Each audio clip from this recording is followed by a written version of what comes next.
Welcome to the deep dive. We're here to take your sources, really peel back the layers, and get you the essential knowledge fast. That's the plan. So today, we're sinking our teeth into something pretty fascinating, almost a paradox, right? Definitely.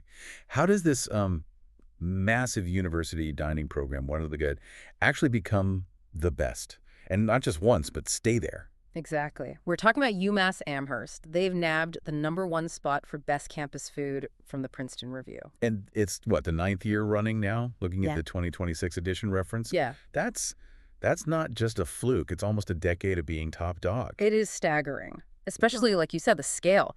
UMass Dining is the largest collegiate dining program in the whole country. Right, so keeping that #1 rank means they're not just, churning out food efficiently. No, they're delivering complex, globally inspired menus, things that are culturally driven, for a huge, really diverse student body. And that right there is the mission Sure. for this deep dive. The sources you sent over, they had these two kind of distinct stories. Yeah, the big awards, the rankings. And then this really detailed grassroots report about their permaculture program. Okay, So we need to connect those dots. The #1 ranking, that's the result, you could say. the shiny outcome. Exactly. But the secret, the reason it's sustained, seems to be this integrated approach. They call it a living laboratory. A living laboratory. So the idea is the whole campus operation, from, like, the dirt in the gardens to the dining halls. Yeah, it's all a place where students, the faculty, the staff, they experiment and learn together. So the dining hall isn't just, a cafeteria, it's part of the research. Precisely. So when students get surveyed and they give UMass that top rank, they're not just rating the pizza, right? They're rating the whole experience, the commitment. And that starts way before the food even hits the plate. Okay, so let's start with the vision then. Who's behind making this happen? Right, let's unpack the person, the strategy. It points to Ken Tung. He's the Associate Vice Chancellor of Auxiliary Enterprises. Auxiliary enterprises. Okay, so that's the non-academic side.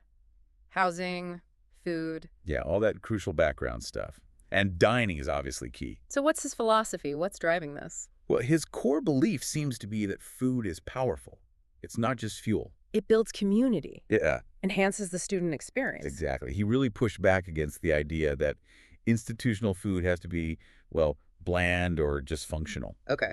And he specifically championed this living laboratory idea, Yeah. getting the supply chain, the chefs, the academics, and the students all working together. A collaborative effort. Yeah, improving things through shared, culinary experiences. And you can see it's a long-term strategy, right? Looking at his track record, he's won global awards for sustainability in restaurants. Right, back in 2016. Yeah. And the Silver Plate Award before that. Recognized as a major influencer in the non-commercial food world. So definitely not a flash in the pan. This is strategic, linking huge scale with sustainability. And the scale is huge. Think about it.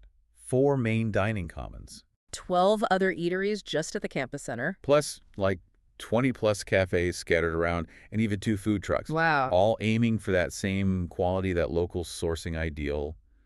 The logistics alone, it's kind of mind-boggling. Which brings us right back to that living laboratory idea. How does a system that big actually get anything local? Where does it come from? Perfect segue.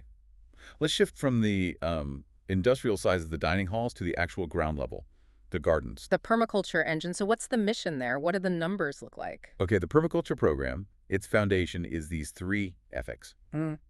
Earth care, people care, and fair share. Earth care, people care, fair share.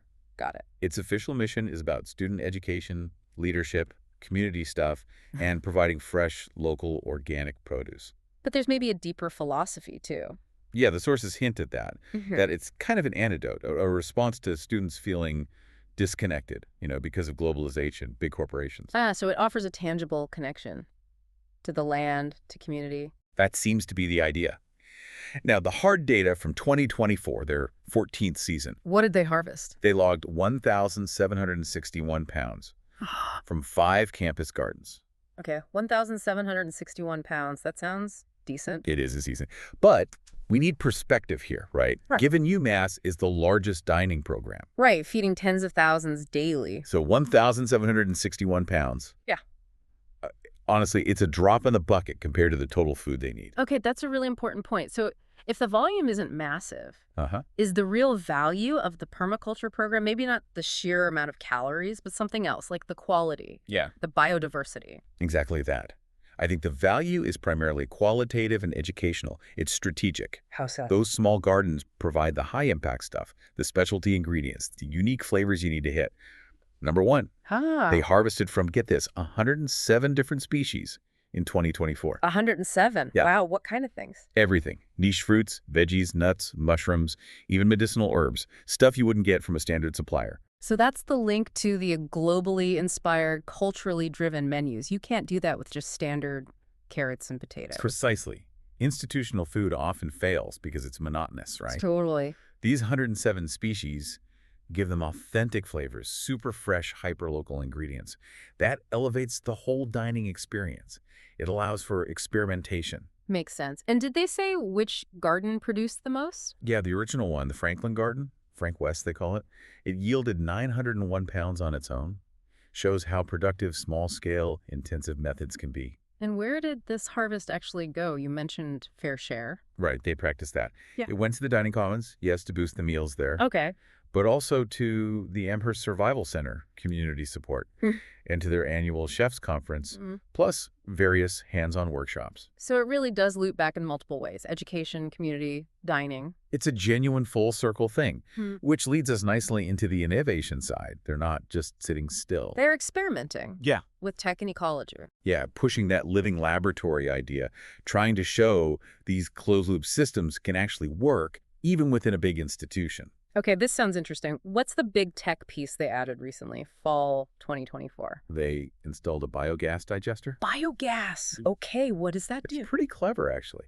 It takes organic waste, kitchen scraps, garden waste, stuff that usually gets trucked off to a landfill, Huh? and it converts it into methane gas, usable methane. Okay, so they make their own gas. What's the benefit? It's got this powerful double climate impact, you see. Double impact. How? Well, one, the methane they produce can replace fossil fuels like propane that they use on campus, lowers their energy bill and carbon footprint. Right, less reliance on propane. And two, maybe even more important, is by not sending that organic waste to landfill. Yeah. They stop it from decomposing anaerobically there and releasing methane into the atmosphere. Methane is a really potent greenhouse gas. Ah, okay. So they avoid emissions and create clean energy from waste. That's smart. That's real systems thinking, isn't it? Yeah, Taking a waste problem and turning it into a resource. definitely. And beyond the tech, they're also trying new things in the actual gardens, new crops. Always experimenting. Yeah. The sources mentioned, kind of amusingly, they tried spring wheat, And, and the local deer population thought it was a fantastic mid-season buffet. oh dear, literally. Yeah. A natural experiment with unintended consequences. But they had big successes, too. Like what? Got their first really decent harvest of fresh figs this year. And Chisandra berries. Apparently, both were super popular with the dining hall chefs. Figs and Chisandra berries, definitely not standard cafeteria fare. Exactly. And established heirloom crops like this Wakakan green corn, they continue to do really well. And they're expanding this, more growing space. Yep, an additional plot at the Agricultural Learning Center. The goal is more of those seed-to-fork experiences. Seed to fork.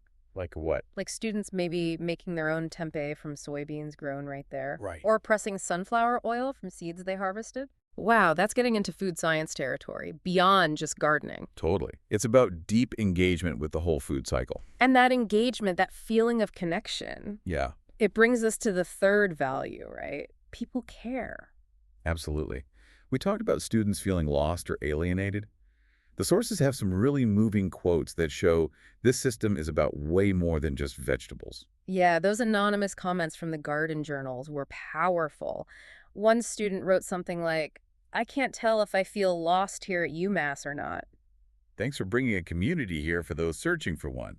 It's quite something. It really is. And another just said, "This garden is my new favorite place on campus." You got to pause on that. Right. A massive university, potentially overwhelming, anonymous. And the garden becomes their favorite spot. It becomes an anchor, a place where they feel they belong, where their work matters visibly. It's a refuge, maybe, from the sheer scale. And they actively build that community feel, don't they, through things like the farmers market. Oh, yeah. The market's a big deal. It's been running over 10 years, right in the middle of campus, very student-focused. Supporting student businesses, too. Definitely. Average 75 vendors each week in 2024, with like 276 vendors participating over all that season. It's huge. And the permaculture team themselves, they sell stuff there. based on what they grow. Constantly innovating based on the harvest, leveraging that biodiversity we talked about. So what new things did they have this year from those 107 species? They made their own salsa verde, using their own tomatillos, cilantro, chilies, garlic, hyperlocal, Nice. also a shiitake salt, soap made with tallow from the campus livestock program, another connection, and even autumn olive juice made from berries they foraged on campus. That's really creative. It's craft-level stuff, not just bulk produce. Exactly. It's about flavor, uniqueness, telling a story. And maybe the best example, wrapping all three values, earth care, people care, fair share together, was that new event, the SalsaCon Salsa Workshop. Oh, I loved reading about this. It just ties everything together so perfectly. How'd it work? It was a collaboration with the UMass ballroom dance team. So people learned how to dance the salsa Okay. while also learning how to make the dip salsa. Huh. That's brilliant. And naturally, the dip was made mostly with ingredients straight from the permaculture gardens. That's fantastic. Multi-sensory, community building, sustainable, all in one event. Right. It just shows how the gardens function as this constant educational hub. They had, 78 different volunteers showing up for weekly sessions all season long April through October. and gave 26 group tours to over 400 people. It's constantly engaging people. So let's circle back then. 9 years at #1, the answer seems pretty clear now. Yeah, the ranking isn't just about tasty food, is it? It's the visible tip of this very deep, very strategic iceberg of interconnected sustainability. It's the whole ecosystem, the living laboratory actually working. Right. It's not just about cooking skills in the kitchen. The sources really show that this dominance, it comes from building this highly localized system, something that's really biodiverse. And emotionally resonant for the students. It teaches them about wellness, about stewarding the earth while they're just, going to university. It proves that scale and sustainability don't have to be enemies. Not at all. That commitment to local food, pushing for biodiversity 107 species, and closing the loops with things like the biogas digester. That seems to be the recipe. That's the recipe for top-tier success that lasts. It's modeling a functional, local ecosystem within a huge institution. Okay, so let's leave our listeners with a final thought, something to chew on. Right. If scratch cooking, these localized, community-focused food systems, if that's what defines the best campus food for a decade, inside a massive place like UMass, Yeah. what could that tell us about the future? Or maybe about the past, about Right. the right direction for our food systems, maybe on a much, much bigger scale?